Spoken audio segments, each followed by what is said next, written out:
Good morning. I am Chris George, a member of the Board of Trustees. I want to welcome you here today. Here in person, online, we are glad you are here. We are one people of many beliefs, many origins, sexualities, and genders. We are all growing, all learning, all loved. Just as you are welcome here on this beautiful October day.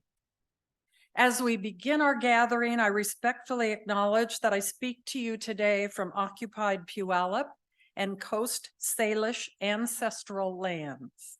I pay respect to elders past and present and extend that respect to their descendants and all Indigenous people. We continue to join you in multi-platform mode. You'll see some of us here in the sanctuary and others zooming in online. For those meeting in person today, we invite you to join us for coffee after the service. The red mugs are if you're new and want us to come talk to you. So it's an invitation.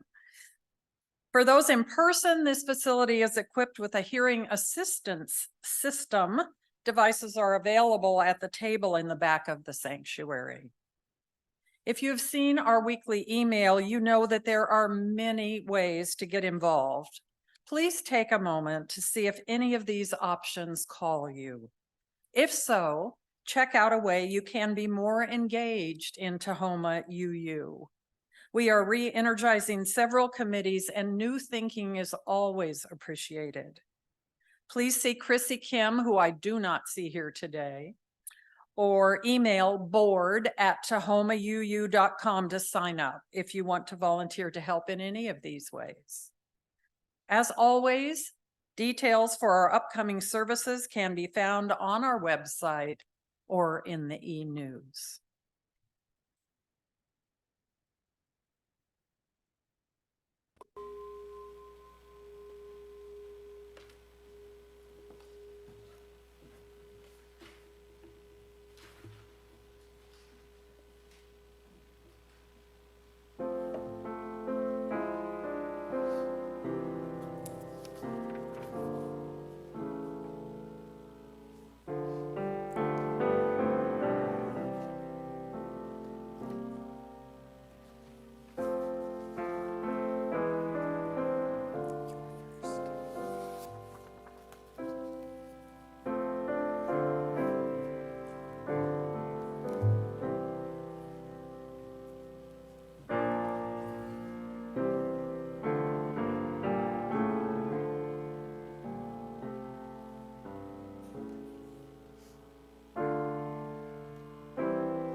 Our opening words this morning are from Vahavta by Aurora Levins Morales. Say these words when you lie down and when you rise up, when you go out and when you return. In times of mourning and in times of joy, inscribe them on your doorposts, embroider them on your garments, tattoo them on your shoulders. Teach them to your children, your neighbors, your enemies. Recite them in your sleep. Here, in the cruel shadow of empire, another world is possible. Thus spoke the prophet Rogue Dalton. Altogether, they have more death than we, but altogether, we have more life than they. There is more bloody death in their hands than we could ever wield, unless we lay down our souls to become them, and then we will lose everything. So, instead, imagine winning. This is your sacred task. This is your power. Imagine every detail of winning, the exact smell of the summer streets in which no one has been shot, the muscles you have never unclenched from worry, God soft as the newborn skin, the sparkling taste of food when we know that no one on earth is hungry, that the beggars are fed, that the old man under the bridge and the woman wrapping herself in thin sheets in the back seat of a car, and the children who suck on stones nest under a flock of roofs that keep multiplying their shelter. Lean with all your being toward that day when the poor of the world shake down a rain of good fortune out of heavy clouds and justice rolls down like waters. Defend the world in which we win as if it were your child. It is your child. Defend it as if it were your lover. It is your lover. When you inhale and when you exhale, breathe the possibility of another world into the 37.2 trillion cells of your body until it shines with hope. Then imagine more. Imagine rape is unimaginable. Imagine war is a scarcely credible rumor. That the crimes of our age, the grotesque inhumanities of greed, the sheer and astounding shamelessness of it, the vast fortune made by stealing lives, the horrible malice it came to be, is unimaginable in our hearts, the generations of the free. Don't waver. Don't let despair sink its sharp teeth into the throat with which you sing. Escalate your dreams. Make them burn so fiercely that you can follow them down any dark alleyway of history and not lose your way. Make them burn clear as a stormy, starry drinking gourd over the grim fog of exhaustion and keep walking. Hold hands, share water, keep imagining so that we and the children of our children's children may live. Amen. Our chalice lighter this morning, we have two chalice lighters. We have Megan and Evelyn. Evelyn's birthday is tomorrow and she will be 7 years old. They are so excited to share her birthday by lighting the chalice.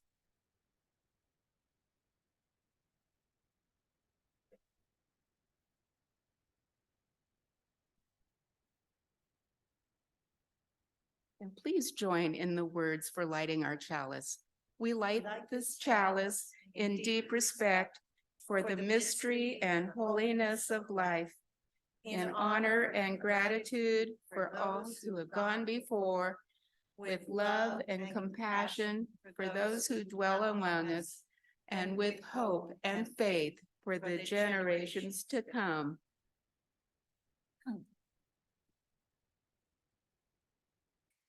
Good morning.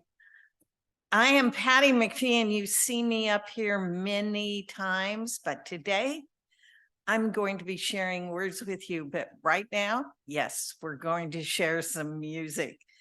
Our opening hymn is Building a New Way in the Teal hymnal. It is number 1017. And let's all rise in body or spirit and get a little bit of blood moving through those veins. We are building a new way. We are building a new way. We are building a new way, feeling stronger every day. We are building a new way. We are working to be free. We are working to be free. We are working to be free and have fun and fallacy. We are working to be free. We can feed our every need. We can feed our every need. We can feed our every need. Santa's love and Santa's seed. We can feed our every need. Peace and freedom is our cry. Peace and freedom is our cry. Without this world will fly. Without these, this world will die. Peace and freedom is our cry.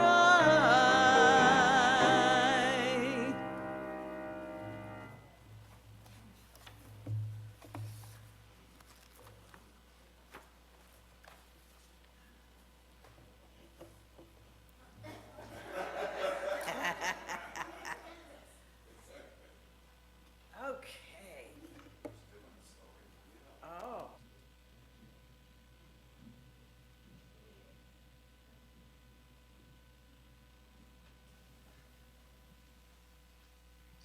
Oh, it worked. Oh, I love it when it works. Let's see. Now, oh, isn't that fun? Now the fun part. You guys aren't going to appreciate this, but some of those people out there will. Can I get down? But more importantly, can I get back up? I did practice. So the words I want to share with you are a little bit about what I'm going to share with all the adults a little bit later. Because last week, we talked about how sometimes two different things are true that don't seem like they can be true at the same time. Yes, we did talk about that, but we're going to talk about how we can make things better, even though there's those kinds of issues all around. The thing is that you guys do this really well, and adults sometimes have a problem because you just are looking for somebody fun to play with, right? Somebody you can talk to who understands when you say things. But sometimes there's somebody who looks really different or acts weird. And do we sometimes kind of lose ourselves and laugh at them? Sometimes we do. That's what we're going to talk about today. We're going to talk about how we need to keep remembering that even though everybody looks different, inside, we're all the same. We're all made up of the same number of cells and atoms. And the reality is, when we hit our finger, we all hurt. And when you say cruel words, they hurt even more because they go into our heads and we keep remembering them even long after that person who said the words has completely forgotten. So I want you to go to your classes today, remembering that not just the things you do, but the things you say can make a huge difference in other people's lives and sometimes in your own. So we're going to sing the children out now. If the adults would rise and make an arch and sing our children out.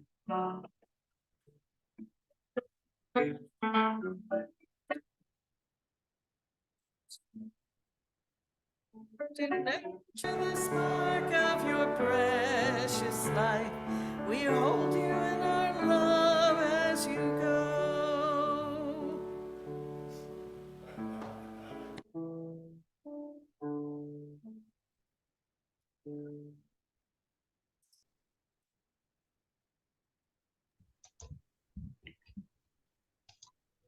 Just as our bodies need nourishment to carry on our life, so does the church need nourishment to carry on its life.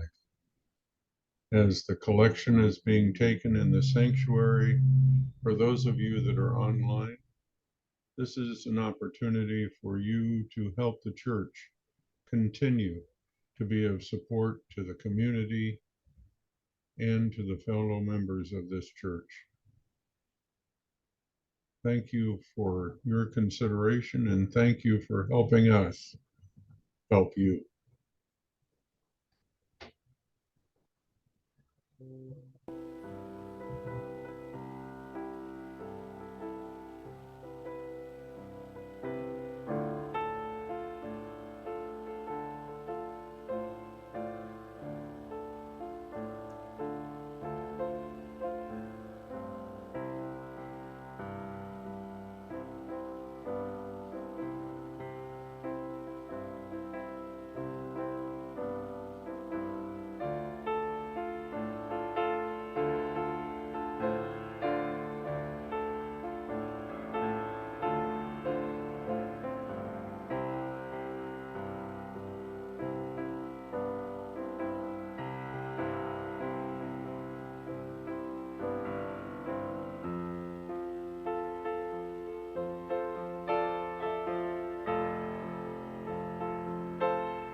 Please join me with the words of dedicating this generosity. We dedicate ourselves and our offerings to the work of this congregation, weaving a tapestry of love we call community, both within and beyond these walls.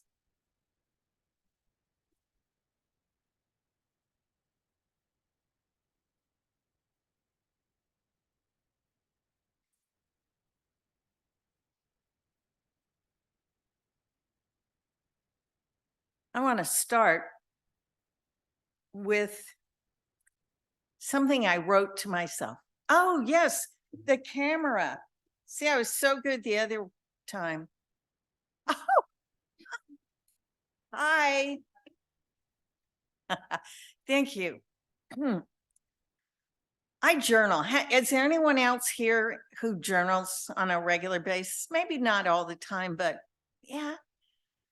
I consider them notes to myself, things I want to remember, which of course, because I've been doing this for the last 30 or 40 years, there are boxes and boxes of journals I haven't read over. I probably need to, spend some time. I think I'm going to do a Jane Austen and have them all burnt at some point. But I did write this to myself. Share your whole heart. Embrace your authentic self. Open your beating heart. Embrace your beautiful whole brokenness. Share the broken light of your soul, the light of truth and acceptance, the light of peace and trust. It will shine through and illuminate your way.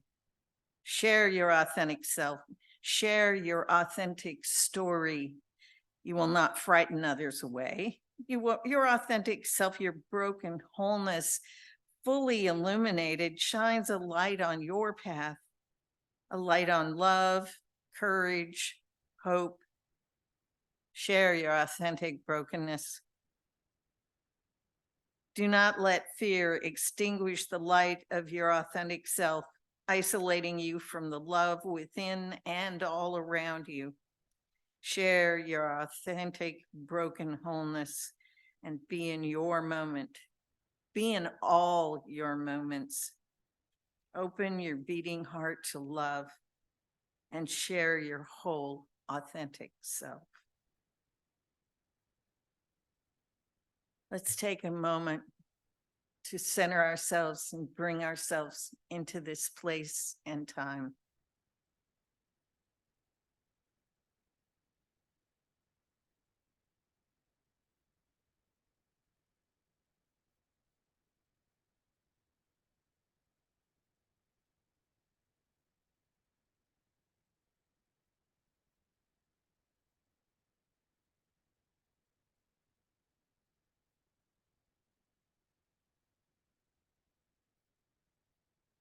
I've been planning this sermon for several months, actually, ever since we knew that we were going to have a time when we needed to have some of the members of the congregation step up and assist us in the pulpit.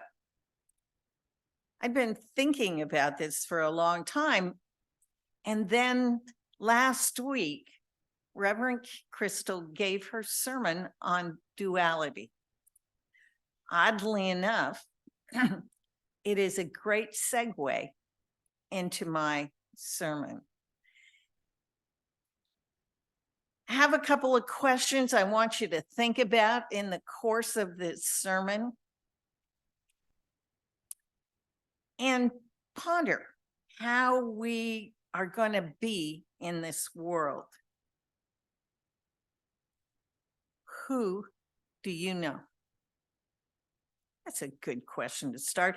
Who knows you? That may be a better question. What dualities are there in your life? What positions that appear to be non-compatible or oxymoronic, if you will? What can you do to get to know someone outside your normal sphere? I want to take you on an exploration of the isms in the world. And there's a lot of them. They become chasms sometimes. And they aren't always the things you can see. This is a journey I've been on much of my life, and I may die never getting there, but I already have discovered that there is no one answer. And without some answers, our world would splinter apart. The answers are many and varied, and I want to challenge you to stretch your comfort zone in the coming weeks. I'm not going to waste what time we have here today talking about what's and whys of this issue. Those are important, but they're not the issue I want to talk about today. That's more the conversation we had last week. We have a tendency to isolate ourselves. It is a natural phenomenon. Our brain is created to protect us. And part of that protection is staying in the known, sometimes in the known, even to our own detriment, because it's known. Not because it's good, not because it's right, but because, well, we're comfortable there. We're comfortable in our discomfort. We protect our perceived flaws, and in the process, we unknowingly, in many cases, turn away from anyone or anything that is not familiar. It's in that moment that we create walls, silently erected bit by bit, until we're surrounded by only that which is familiar, as we gently but persistently block out the unfamiliar. Even though we believe that we are quote unquote colorblind. How many times have you heard that said, or maybe even said it yourself and then thought, that's oddly uncomfortable. It doesn't sound right. And if you look at it from the other side, what you're saying is that that other person's pain, that other person's experience is not worth you looking at or seeing, whatever it may be.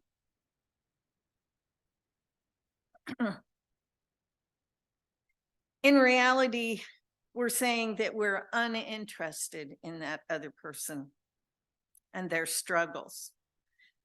What has actually happened goes underground and then infects us.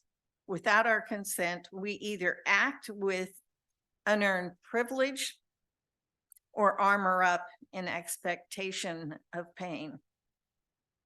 We either see it nowhere or everywhere. We are none of us immune.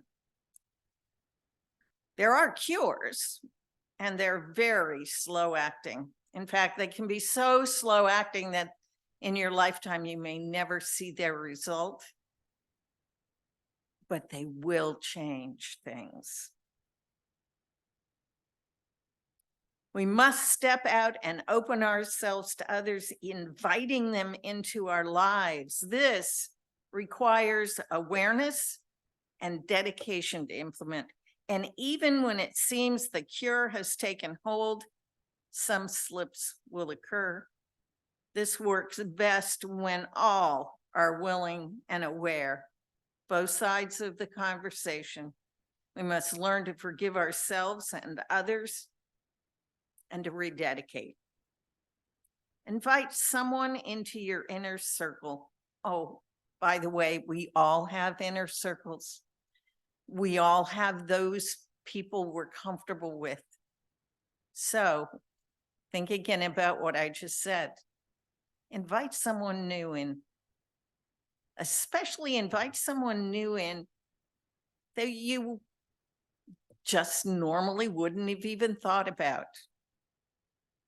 Stepping forward can be an awkward and misunderstood situation. But what I would suggest is to ask questions and then listen to the answers. That's not just a good start. That's maybe the only way to start. To make the world different, we must understand how it is now for others. To do that, we must know each other with open minds and hearts, acknowledging differences and connecting with our similarities, because we are all very much more similar than not. In this process, we must be willing to answer for the unintended slights that we have given in the past and to ask forgiveness. But we must recognize that that forgiveness may not be given or may not be given right away. Personally, I have found that to be one of the more painful things to deal with. We are all the same, and yet we are all unique. There is one other area I want you to consider, and that is the people who think differently than you do. They may look just like you, but they think differently. And in this time in history, this is a huge problem. I don't want to see hands, but I want to ask the question, and I want you to ask yourself, how many people in your life have you moved away from because you disagree vehemently with their positions on things? They look like your grandparents. They look like your aunt. They look like your best friend from grade school. And you have just moved away. The problem is moving away like that will never change anything. We have power. Language has power. Like I told the children, language has the ability to inflict wounds that may never truly heal. Our words have power. They're like swords, and they cause bleeding internally.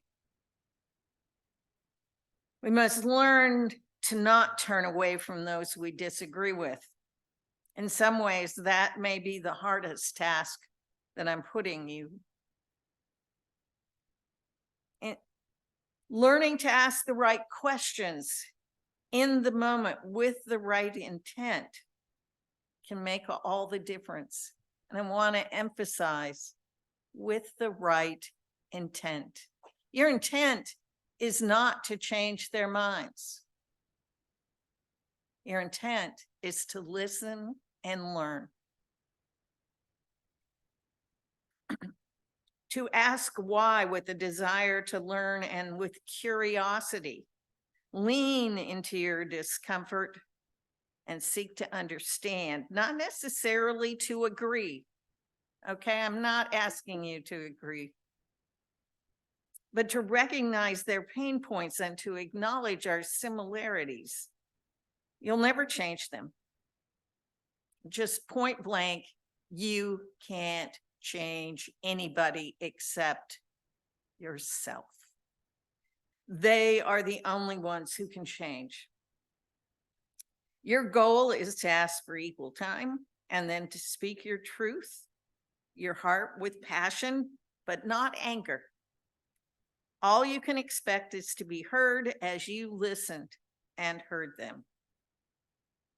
And see some of you thinking that those are two very different issues. I mean, racial, gender, otherness, it's easy to look at and to understand. Those with which we disagree on a very basic level are actually harder because they look just like us. They're inside those walls we've built, and we feel betrayed.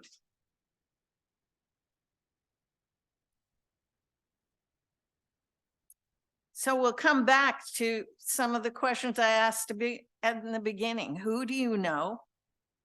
And who knows you? It's easy to distrust those who are different, think differently, look differently, speak different languages. And yet, when you travel, don't you seek out people from your community? When you're in Europe and you hear an American voice, don't your ears perk up and you turn around and you say, oh, where are you from? Oh, and if they say they're from Washington, and all of the, oh, we're in Washington. Yeah, I'm from Tacoma. And all of a sudden you're best buddies. Because in every person, there is that connection. On some level, you can connect with absolutely anyone if you give it time and focus. The changes that you want are very subtle, too slippery to be noticed at the time, and in big and scary ways that can rock our world. Just have to be persistent. I was really lucky to have experienced many ways of being in this world. Some have been acceptable to the larger community and some not so much. I've learned in 75 years how to keep an open mind until I have enough facts to make a determination. Not everything in this world is okay. I have a need to stand up and be heard when that is so. However, it is imperative that I make my judgments based on personal experience and knowledge. I also need to be ready to change when change is indicated and needed based on the information that I get from my questions. Someone did that for me many years ago, and I'd like to share this story with you. It has several layers. I was born and raised in Fauntleroy, West Seattle. There is not a whiter community in the United States. We had one Asian American family, and that was about it. Now, there were Republicans and Democrats, so there was a little mixing there, but not a lot. Most everybody was Republican, and you can pretty much count on that. That was the way I grew up. When I went to junior high school, however, that school included an area that was what was called the projects. And suddenly my world changed dramatically. Interestingly enough, there was still only one Asian American family in the school. I'm not sure what that was about at the time. That is not the case anymore for certain. So I learned. One day I asked my mom if she could take one of my friends home who happened to be African American. And she said, sure. And she drove up to the house and she said, is your mother? And she gave a name. And the girl looked at her and said, yeah, that's my mom. My mom went up to the door, and this was one of her oldest high school buddies. I never knew that. My family was pretty open. We'd had a Vietnamese family that lived with us for a while. We had a lot of that kind of thing going on, but I didn't know that one of my grandfather's best friends was African American. It hadn't come up. It wasn't part of the conversation. Fast forward. About 12 years ago, I was standing in a business meeting in a business I had just started, and the group had broken into teams, and my team was 3 people. That was it. 3 people. Everybody else was in teams of 15 or 20, and they were chit-chatting about how to support each other and how we were going to build the business and how things were going to go forward. And that was all great. And we're all our little threesome standing there trying to talk about the same things. And this gentleman came up from one of the big groups. He'd been in the business for a while. We already knew that from some of the conversations. And Charles was African American, and he came up to us and he says, where's your group? This is it. This is our team. He says, come on over here. From that moment, Charles and his wife Liz mentored and shepherded us through our business startings and came to be close, dear friends who we actually still today go and visit when we go down to Las Vegas. They have taken us into their community. And we got an opportunity that we would never have gotten probably any other way. Like the time I walked into a birthday party for a mutual friend, and the gentleman at the door who was taking pictures of the attendees, and there were about 75 people, 75 or 80 people in the room, stopped us at the door because we didn't look right. He'd been taking pictures of everyone coming into the room, but he wasn't going to take a picture of us. We were white. We were the only white couple in the entire room of 75 people. Now, our friends, Liz and Charles, jumped up and said, "Oh, we've got a place for you over here." And we became accepted and taken in. That day, I learned a lesson. Number one, don't anticipate that everybody's going to be glad to see you. Sometimes you have to earn your way in. Because of that, I have grown in hard ways sometimes. And occasionally things have been said in my presence that were a little racially charged. And I had to learn to just swallow and recognize that that is the way life is sometimes. Occasionally I would get embarrassed looks from the person who had just said that. But that was my lesson, to remember to forgive. The words hurt, and I still remember them, but I forgave. And because I forgave, those people still call me, invite me to parties, invite me to birthday events. But I had to put myself into the discomfort. And that's what I'm asking each of you to do. Look for a place to be uncomfortable. I'm not going to be kind today. I'm not going to be gentle. I'm going to be hard, because expanding your world and expanding your soul and learning to be in the world the kind of person you want to be is going to require some pain, because the healing makes you stronger. Like broken bones, where the bone grows back, and that is the hard and strong place on the bone. I want you to be open to being a little broken.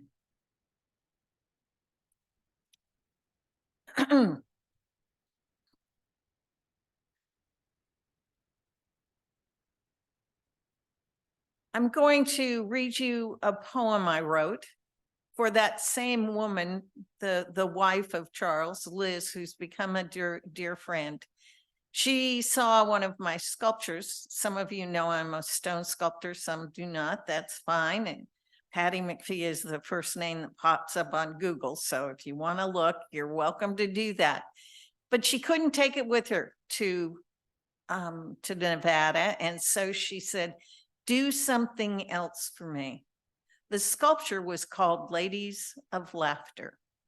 And this is the artwork I created for her and the poem I wrote. I'm going to wait until Michael gets it up. The poem goes like this. You probably can't read it. It's a little small in the distance. Ladies of Laughter.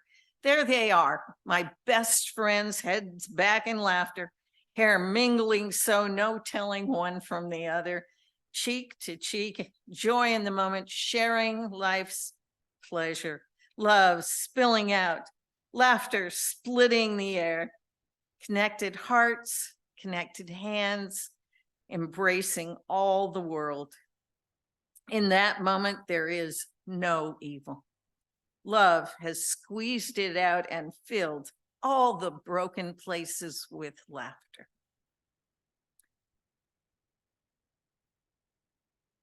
Never pass up a moment to be kind. Put your hand out to another and invite them into your life. Not just saying hi and moving on. Invite them into your life. You'll be amazed at how it will change you and expand your vision and fill your heart. So may it be.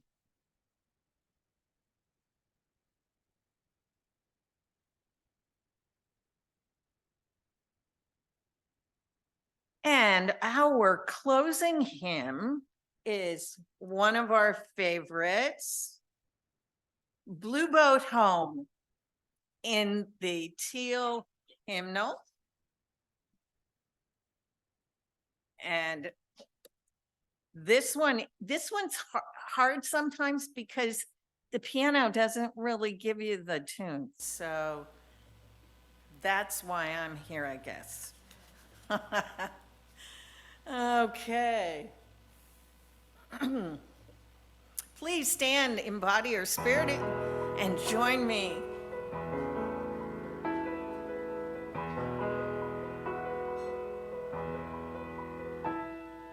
Below me I feel no motion, standing on these mountains and plains, far away from the rolling ocean. Still my trial and heart can say, I've been sailing all my life now. Never harbor nor port have I known. The wide universe is the ocean I travel, and my beautiful blue boat home.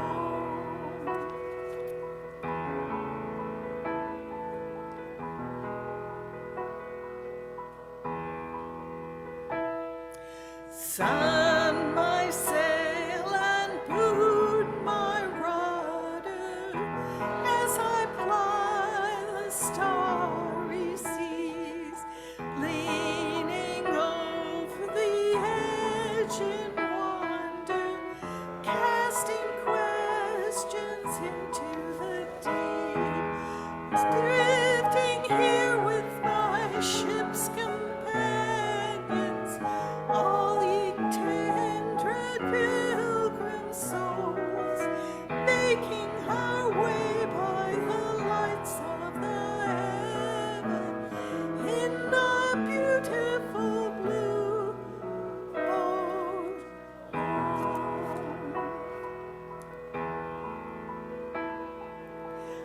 I give thanks to the waves upholding me, hail the great wind surging beyond, greet the infinite sea before me, sing the sky my sailor's song. I was born upon the fathoms, never harbor nor port have I known. The wide universe is the ocean I travel, and this earth is my blue boat home.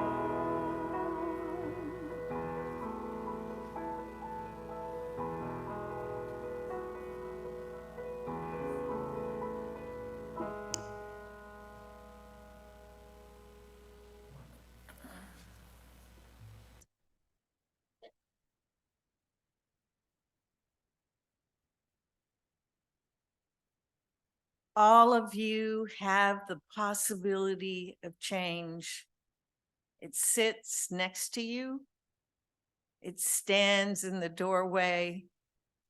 It beckons you. It may scowl at you. It may turn away, but it's always your choice. It's hard things I'm asking you to do today. Not the easy things, it's the hard things that make us recognize the wonder and to believe in the possible. Change is there. It's waiting for you. So may it be. And now, if you will rise and or you will join me in the extinguishing of the chalice. The words are on the screen. We extinguish this flame, but not the light of truth, the warmth of community, or the fire of commitment. Those we carry in our hearts until we are together again.